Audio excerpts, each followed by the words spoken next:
Saudara-saudara sekalian, kali ini saya akan menyampaikan materi algoritma dan dasar pemrograman, masih melanjutkan pada topik sebelumnya yaitu algoritma perulangan, di mana pada pekan lalu kita sudah mendiskusikan dan juga menyampaikan topik ini dalam bentuk video dan juga dalam bentuk kuliah tatap muka terkait dengan perulangan dengan menggunakan statement atau pernyataan while.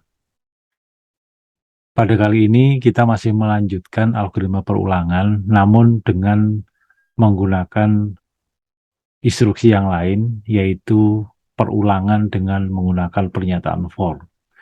Pernyataan for ini sangat banyak digunakan, terutama dalam perulangan-perulangan yang menggunakan skema counter control repetition. Jadi kalau kita masih ingat bahwa repetition atau perulangan itu ada dua jenis. Yang pertama adalah counter control repetition, jadi pengulangan yang dikontrol oleh sebuah counter. Jadi perulangan ini akan dilakukan berapa kali, itu kita tunjukkan dengan menggunakan counter. Sedangkan yang kedua adalah sentinel control repetition, di mana perulangan itu dengan menggunakan nilai sentinel. Jadi pada saat kapan dia berhenti itu tergantung nilai yang kita peroleh. Oleh karena itu pada sentinel control repetition kita tidak mengetahui berapa kali sebenarnya perulangan itu akan dilakukan. Nah, pada pekan lalu kita sudah membahas perulangan dengan menggunakan pernyataan while.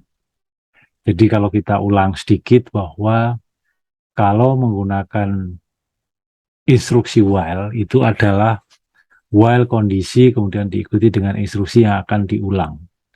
Jadi instruksi S ini atau sekumpulan instruksi dalam blok S atau blok instruksi S itu akan diproses selama kondisinya itu bernilai benar atau bernilai true. Jadi while kondisi, selama kondisinya itu benar, maka S akan diproses. Dan ini sudah kita gunakan untuk problem solving beberapa contoh atau latihan. Jadi sekali lagi tolong dibuka kembali catatan tentang while ini, bagaimana bentuknya, bagaimana variasinya, dan sebagainya. Dan pada kesempatan minggu lalu, kita juga sudah melihat bagaimana suatu instruksi while itu menggunakan variasi kondisi untuk melakukan proses perulangan sebanyak N kali, atau dalam hal ini adalah sebanyak T kali. Jadi pada contoh atau pada instruksi yang paling kiri, itu adalah sebuah kerangka proses perulangan sebanyak T kali. Jadi pertama counternya kita sama dengan 0, kemudian while J kurang dari T, kemudian kita lakukan beberapa instruksi, kemudian counternya kita tambah 1, dalam hal ini adalah J++. Sehingga pada kelompok yang kiri itu maka instruksi itu akan diproses sebanyak T kali. Dan pada pekan lalu pun juga kita sudah menunjukkan bahwa ada perintah atau ada instruksi yang disebut sebagai increment, baik push increment atau push decrement maupun juga yang pre. Jadi operator plus-plus itu ada yang diletakkan di depan dan ada yang diletakkan di belakang. Nah, pada kasus ini, blok perintah yang sebelah kiri itu juga bisa kita tulis dengan menggunakan cuplikan program seperti yang ada bagian tengah. Jadi C++-nya itu kita masukkan di dalam kondisi. Dan ini tidak akan berpengaruh. Jadi dua program yang kiri dan tengah itu sama-sama memproses instruksi sebanyak T kali. Anda bisa menelusuri kembali bagaimana atau kenapa dua perintah ini sama-sama melakukan instruksi itu sebanyak T kali. Demikian pula kita juga bisa menggunakan operator decrement untuk melakukan proses instruksi itu sebanyak T kali. Jadi T-nya itu kita kurangi satu persatu sampai dia menuju 0. Karena kalau 0 itu adalah suatu nilai yang false. Ingat bahwa suatu nilai 0 itu adalah diinterpretasikan sebagai false, sedangkan semua nilai yang bukan 0 itu sebagai nilai true. Jadi selama nilainya itu belum nol, maka dia lakukan proses instruksi tersebut. Oleh karena itu, dengan pernyataan T minus minus, maka selama dia belum nol, maka instruksi itu akan diproses sebanyak T kali.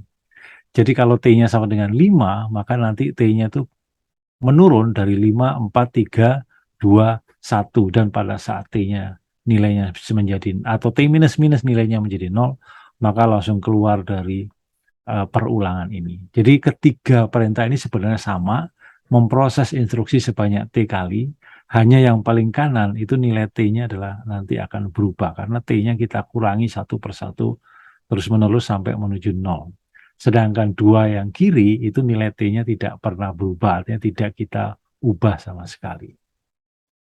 Nah, dari contoh perintah yang paling kiri, jadi misalkan read T, C sama dengan 0, kemudian while C kurang dari T, kemudian instruksi dan C++, kita lihat bahwa instruksi ini akan diproses sebanyak T kali.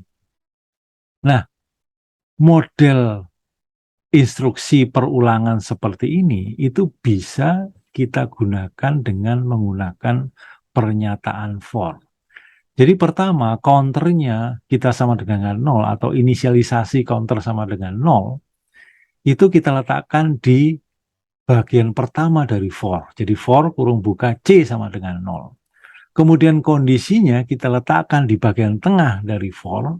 Kemudian C++ itu kita letakkan di bagian akhir dari for. Jadi for itu terdiri dari 3 elemen sebenarnya. Pertama adalah inisialisasi, kita letakkan sebelah kiri. Kemudian titik koma, diikuti dengan kondisi. Kemudian titik koma, diikuti dengan incrementnya, jadi C++. Kemudian baru instruksi yang akan dilakukan proses perulangan. Jadi, di dalam for ini, itu ada 3 elemen tadi, dan itu sebenarnya maknanya sama dengan while yang sebelah kiri. Jadi penulisan for sebelah kanan dengan while sebelah kiri itu sama-sama melakukan proses instruksi sebanyak T kali. Jadi yang kalau kita baca algoritma yang sebelah kanan itu adalah untuk C dari 0 sampai T. Bukan sampai dengan, tapi sampai T. Karena C-nya lebih kecil dari T. Jadi C-nya itu berjalan dari 0 sampai T. Jadi 0, 1, 2, 3, 4. Karena pada saat C-nya sama dengan 5, atau karena pada saat C-nya sama dengan 5, dan T-nya adalah 5, maka itu kondisinya adalah false, sehingga dia akan keluar dari proses for. Oleh karena itu, Anda bisa lihat di sini bahwa untuk pernyataan for, instruksi yang pertama kali diproses itu adalah bagian inisialisasi. Dalam hal ini adalah C sama dengan 0. Kemudian instruksi yang kedua itu adalah memeriksa kondisinya yang ada di tengah. Apakah true atau false. Kalau kondisinya adalah false, maka langsung keluar dari perulangan. Jadi instruksinya tidak akan diproses sama sekali. Langsung keluar dari perulangan apabila kondisinya yang kita tulis di bagian tengah itu bernilai false. Tapi kalau dia bernilai true, baru dia masuk ke instruksi. Jadi sekali lagi saya ulangi, pertama adalah inisialisasi, yaitu C sama dengan 0. Kemudian kita periksa apakah C kurang dari T, kalau true, masuk ke dalam perulangan instruksi. Setelah instruksinya selesai, baru kemudian yang diproses adalah increment, yaitu C++ atau elemen ketiga dari for. Jadi oleh karena urutannya adalah pertama inisialisasi, kemudian kedua adalah kondisi, kemudian instruksi, kemudian baru C++ atau bagian ketiga. Setelah itu baru kembali lagi ke yang bagian tengah. Jadi sekali lagi yang paling kiri, kemudian yang tengah, instruksi, kemudian paling kanan C++, kemudian kembali lagi ke tengah, yaitu C lebih kecil dari T. Kalau dia true, masuk lagi ke instruksi. Jadi dengan demikian, alur instruksi for itu bisa saya gambarkan seperti ini. Jadi for ekspresi 1, titik koma ekspresi 2, titik koma ekspresi 3, baru instruksinya itu adalah S. Pertama, dilakukan proses instruksi 1. Setelah itu diperiksa ekspresi 2, true atau false. Kalau true, S yang dikerjakan. Setelah selesai mengerjakan S, dia pergi ke ekspresi 3. Setelah ekspresi 3 selesai, kembali lagi ke ekspresi 2. True atau false. Kalau true, masuk lagi ke S. Setelah S, ekspresi 3. Setelah ekspresi 3, ekspresi 2. True atau false. Kalau false, langsung keluar. Jadi sebenarnya antara for dengan while itu bisa saling dipertukarkan. Jadi kalau komposisinya while adalah di kotak sebelah kanan, dan itu bisa kita singkat dengan for ekspresi 1 titik koma, ekspresi 2 titik koma, ekspresi 3. Jadi dengan demikian Anda nanti bisa mau pakai while boleh, mau pakai for boleh. Umumnya orang menggunakan for kalau kita akan menggunakan counter control repetition. Artinya kita sudah tahu pengulangan itu akan dilakukan berapa kali. Walaupun nanti modifikasinya bisa kita lakukan dengan macam-macam seperti ini. Jadi ini varian-varian for ini sebenarnya semuanya sama. Jadi pertama kita tulis lengkap elemen 3, ekspresi 1, ekspresi 2, dan ekspresi 3. Itu yang kotak kiri atas. Jadi instruksi satunya adalah C sama dengan 0, ekspresi 2-nya adalah C lebih kecil dari T, ekspresi 3-nya C++, kemudian instruksinya adalah di dalam perulangan. Itu lengkap. Ini biasanya normalnya seperti ini. Nah, kita tahu karena inisialisasi C sama dengan 0 itu diproses sekali, maka C sama dengan 0 bisa kita keluarkan, ditulis di atasnya. Jadi C sama dengan 0, Anda lihat kotak yang kiri bawah, C sama dengan 0 dikeluarkan, sehingga di dalam for itu tinggal ekspresi 2 dan ekspresi 3. Ekspresi satunya dikeluarkan, dipindah ke atasnya. Ya. Nah, pada contoh while sebelumnya, kita tahu bahwa C++ itu bisa kita letakkan sebagai kondisi C lebih kecil dari T. Dalam hal ini adalah C++ kurang dari T. Oleh karena itu, instruksi yang kanan atas itu juga bisa kita lakukan. Jadi ekspresi 3-nya itu digabungkan ke dalam ekspresi 2, sehingga C++ kurang dari T. Atau bisa juga ekspresi 3-nya itu diletakkan di dalam instruksi, jadi bagian bawah. Jadi C++ itu adalah kotak kanan bawah. Jadi keempat model for ini sebenarnya semuanya sama, yaitu melakukan proses perulangan instruksi sebanyak T kali. Silahkan dipelajari lagi, dicermati kenapa kok bisa sama seperti ini. Nanti dalam kuliah tatap muka, kita akan perjelas lebih dalam lagi kenapa hal ini bisa sama. Ya, bisa kita gambarkan alurnya, sehingga ternyata keempat-empatnya itu melakukan proses yang sama. Jadi itu kira-kira bentuk dari for. Oleh karena itu, untuk memahami ini, kita coba lihat latihan pertama ini. Jadi tuliskan output dari program berikut. Ingat bahwa kalau Anda diminta menelusuri tuliskan output dari program berikut, maka Anda jangan menggunakan komputer untuk meran ini, jangan. Kalau meran ini di komputer pasti benar hasilnya. Jadi silakan Anda telusuri program ini. Dan menelusuri program ini itu sering saya tunjukkan itu adalah begini caranya. Caranya adalah begini. Jadi kalau kita menelusuri program, maka siapkan kertas, kita coret-coret. Jadi kita tulis nilai-nilai variabel yang terlibat di dalam program ini. Sebagai contoh, di sini ada variabel I, ada variabel N. Dan itu kita tulis saja. Contohnya begini. Jadi tadi saya sampaikan ada I dan ada N. Gitu ya. Ini kita tulis seluruh kemungkinan nilai itu kita tulis. Itu kita tulis. Di sini ada INTI, N sama dengan 10. Maka N-nya kita tulis sama dengan 10. Nah, kemudian di sini ada for I sama dengan 5, I kurang dari N, dan I plus plus. Oke, kita harus ingat alur proses for. Yang pertama kali diproses di dalam for itu mana? Itu adalah ekspresi 1. Dalam hal ini adalah I sama dengan 5. Ini yang diproses pertama kali. Jadi ini yang pertama.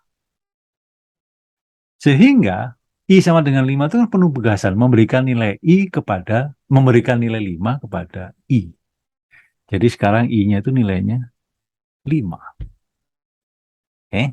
Nah, kemudian mana yang dilakukan, proses yang dilakukan berikutnya itu adalah yang ekspresi 2. Jadi setelah yang kiri baru ekspresi 2, yaitu I kurang dari N. Ini adalah yang kedua. Jadi setelah 1, kemudian kedua, itu adalah I kurang dari N. Itu adalah memeriksa, itu kan kondisi.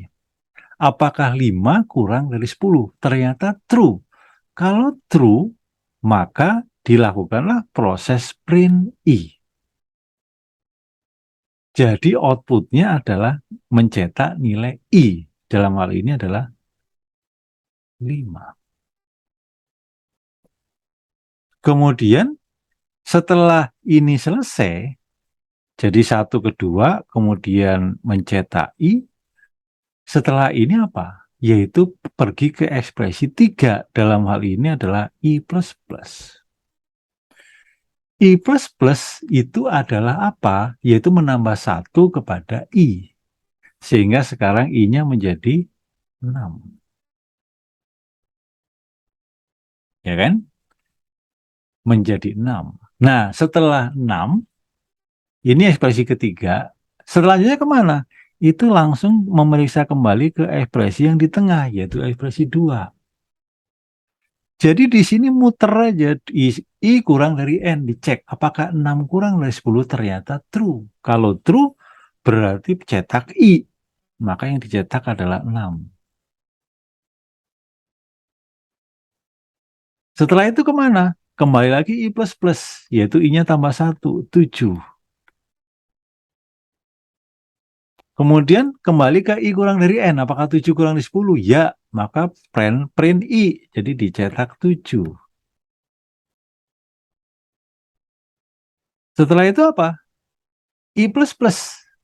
Jadi I-nya sekarang 8. Ya kan? Nah, setelah itu kembali ke tengah. Apakah I kurang dari N? Apakah 8 kurang dari 10? Ya, true. Maka kemudian masuk lagi print FI. Jadi sekarang dicetak adalah 8.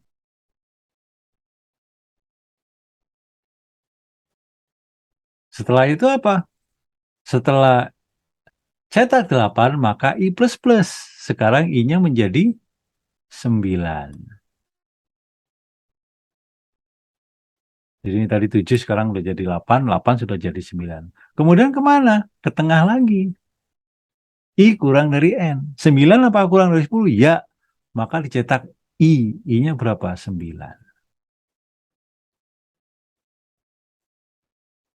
Dicetak 9, kemudian kemana? I++ lagi. Sekarang I-nya menjadi 10. Setelah itu kemana?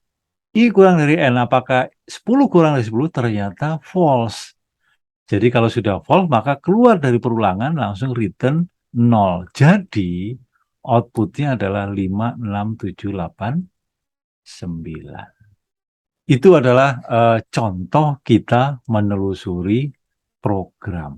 Jadi Anda tulis variabelnya, Anda ikuti satu persatu dengan teliti, jangan sampai ada yang terlewat, maka jawaban Anda saya kira akan benar. Kalau mengikuti proses pelan-pelan seperti itu. Nah, sekarang kita lihat contoh yang kedua. Contoh yang kedua itu juga sama. Kita harus paham dan kita harus ikuti proses ini seperti apa. Tuliskan output dari program berikut. Jadi di sini ada INTI sama dengan 3 for. Nah, di sini ekspresi satunya tidak ada. Langsung ekspresi tengahnya yaitu I, titik koma, I minus minus. Anda perhatikan di sini bahwa ekspresi tengahnya yaitu I itu bukan ekspresi relasional yang menggunakan sama dengan, atau lebih kecil, atau lebih besar, tapi hanya variabel I. Oleh karena itu, nilai ekspresi ini akan kita pahami sebagai dia apakah true atau false. Oleh karena itu, kita harus ingat bahwa suatu nilai yang tidak nol itu dicatat sebagai nilai true. Sedangkan nilai nol itu dia dicatat sebagai nilai false. Oleh karena itu, coba kita telusuri program ini dengan cara seperti tadi. Ini adalah programnya. Nah, kita ikuti. Pertama, tentunya kita catat variabelnya. Di sini hanya ada variabel I, yaitu sama dengan 3. Maka kita ikuti saja, I sama dengan 3, kita catat. Dan itu kita tuliskan nilainya 3. Dan kita harus paham prosesnya. For itu ekspresi 1 dulu. Karena ekspresi 1 nggak ada, maka langsung ke ekspresi tengah. Diperiksa. I.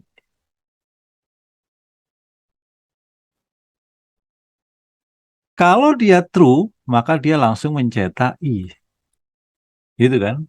Setelah dia cetak I, maka dia akan pergi ke ekspresi 3. Setelah ekspresi 3, dia pergi ke ekspresi 2. Demikian seterusnya ini berputar sampai ekspresi 2-nya bernilai false. Nah, di situ I sama dengan 3. 3 itu bukan 0, maka itu true. Maka yang dilakukan apa? Proses printf I. Jadi akan di print 3. Setelah itu I minus minus. Berarti pengurangan 1. Jadi yang tadinya I-nya sama dengan 3, sekarang I-nya menjadi 2. Ya enggak? Setelah 2, dicek lagi yang ke tengah. I kan 2. 2 itu bukan 0, berarti masih true. Maka dilakukan proses printf I. Jadi sekarang printf-nya adalah 2. Setelah itu I minus minus. Maka sekarang 2 dikurangi 1 menjadi 1. Proses for yang ke tengah yaitu I 1. 1 itu nilainya adalah true. Maka masuk ke printf I. Jadi yang di print adalah 1. Setelah itu I minus minus. I-nya menjadi 0. 0. Nah, pada saat I yang ekspresi tengah, pada saat di sini, 0, maka dia adalah nilainya false. Sehingga keluar dari looping, keluar dari perulangan. Sehingga langsung masuk ke return 0 dan program selesai. Jadi output dari program ini adalah 3, 2, 1. Jadi begitulah proses kita menelusuri program. Oleh karena itu, Anda harus memahami bagaimana cara atau bagaimana prosedur orang menelusuri program. Jangan dihafal jawabannya, tapi bagaimana kok bisa melakukan atau bisa ketemu outputnya seperti itu. Itu ya. Nah, untuk latihan 3, silakan nanti dipelajari sendiri, kemudian dicoba di kertas, jangan menggunakan komputer. Sekali lagi, apa output dari program ini dan kenapa seperti itu, Anda telusuri seperti yang tadi saya lakukan, dan nanti akan kita perjelas pada saat kuliah tatap muka untuk latihan 3 dan juga untuk latihan yang keempat. Ini coba Anda telusuri dan nanti kita coba di kuliah tatap muka. Termasuk juga untuk latihan yang ke-5. Namun demikian, saya akan memberikan penjelasan untuk yang latihan 4, supaya nanti di dalam kuliah tatap muka kita tinggal menjelaskan bagaimana untuk latihan 3 dan latihan yang ke-5. Oke? Baik. Sekali lagi, kita lakukan proses menelusuri program ini. Nah, seperti yang saya sampaikan bahwa dalam menelusuri program ini, itu tentunya kita harus teliti dan juga paham bagaimana alur proses untuk perulangan ini. Jadi di sini ada dua variabel yaitu A dan B, maka saya catat saja ada A dan ada B. Di situ ada pernyataan B sama dengan 4. Di sini B sama dengan 4. Maka di sini saya tulis B-nya sama dengan. Kemudian for, seperti biasa, for itu ada 3 komponen. Jadi pertama adalah ekspresi 1. Di sini ekspresi 1-nya tidak ada. Maka lewat. Ekspresi 2, di sini ada 2 buah pernyataan. Yaitu A sama dengan B, kemudian B minus minus. Dan itu dipisahkan oleh tanda koma. Jadi tanda koma itu sebenarnya urutan saja. Yang kiri dulu baru ke kanan. Di sini Anda lihat bahwa A sama dengan B, dan nanti nilai dari ekspresi itu adalah nilai yang paling kanan. Jadi A sama dengan B itu memberikan nilai B kepada A. Maka A-nya sekarang adalah 4. Ya. Kemudian B minus minus. B minus minus itu berapa nilainya? Anda ingat bahwa minus minus itu letaknya di belakang. Sehingga B minus minus itu nilainya adalah tetap 4. Jadi ekspresi ini nilainya adalah 4. 4 itu adalah true. Jadi true. Nah, kita ingat bahwa setelah B minus minus yang nilainya 4, true, maka dia masuk ke proses mencetak nilai A dan B. Namun setelah keluar dari B minus minus, maka B-nya sekarang sudah menjadi 3. Maka yang dicetak ini di sini adalah A dan B itu adalah 4 dan 3.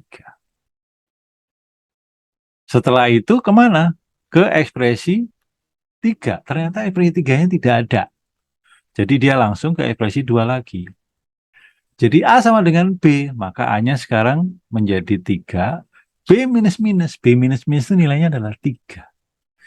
3 itu true, maka dia langsung masuk ke printf A dan B.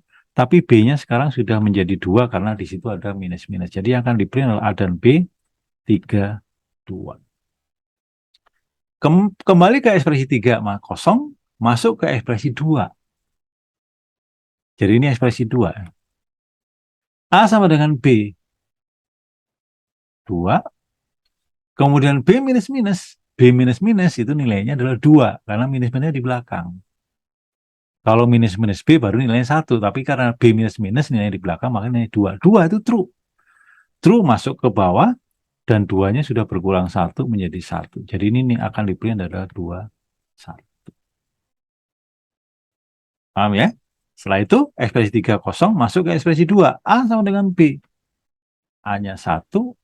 B minus minus. B minus minus itu masih 1. B minus minus itu masih 1. Masih true kan? Masa print AB tapi B-nya sudah menjadi 0. Jadi yang dicetak di sini 1, 0. Setelah itu ekspresi 3 kosong, masuk ekspresi 2 lagi. A sama dengan B. A-nya 0. B minus minus. B minus minus itu nilainya 0. Nilai 0 itu adalah false. Maka dia keluar dari looping dan B-nya itu sudah minus 1. Karena dia sudah keluar dari perulangan, dia tidak mencetak apa-apa. Dan output dari program ini adalah 43, 32, 21, dan 10.